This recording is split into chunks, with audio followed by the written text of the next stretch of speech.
First Disciples. Luang Por decided it was time to return to Ubon, and after stopping to pay his respects to Luang Pu Ginari, he set out on the long walk southwards. As on previous journeys, he rested at Ban Ba Tao in Yasothon province. The villagers were pleased to see him again, and many came out in the evenings to hear him discourse on the Dhamma. One night, a couple who had been faithful supporters since his first visits to the village asked if he would accept their teenage son as an attendant and train him for ordination into the monkhood. Luang Por assented, and some days later, the slight figure of Tongdee, head newly shaven and dressed in fresh white robes, followed Luang Por out onto the road. After a journey of some 10 days, the two travellers reached Ban Go and put up their glots in the cremation forest. Soon Tongdee was joined by a lad called Tiang, and the two of them prepared for the novice going forth ceremony together. When they had learnt the necessary chanting thoroughly, Luang Por took them to one of the large monasteries in the local town, where its abbot conducted the ceremony. These two boys may thus lay claim to be considered Luang Por's first two disciples. During his stay at Ban Go, Luang Por's mother, relatives and friends all came to pay their respects.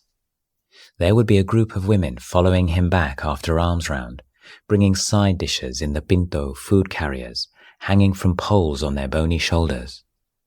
Dishes such as bamboo shoot curries, fermented fish, chili sauce, leafy morning glory, and bitter sadao, okrong mangoes and namwa bananas, the best of whatever they had, were all offered to Luang Por and the two shy but ravenous novices, to eat with their inevitable ball of sticky rice.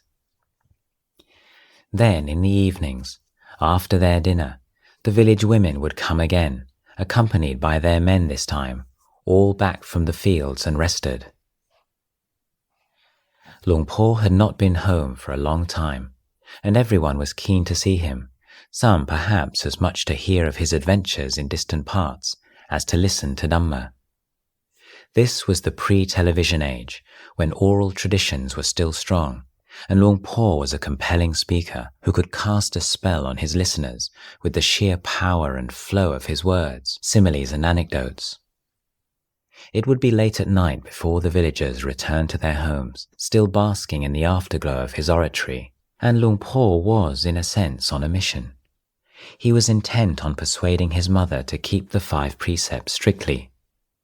The more he practiced, the more confidence he had in the teachings, and often his thoughts turned to Mare Pim and how he could inspire her to develop in the Dhamma. She was one of his first successors. To his old friends, Luang Por had changed. The outgoing and effervescent Chah they had once known now seemed more reserved, inward, somewhat aloof. But their sadness was tempered with respect and a sense of the rightness of it. The ideal of the monk and the behavior appropriate to him was familiar to them, and it inspired them.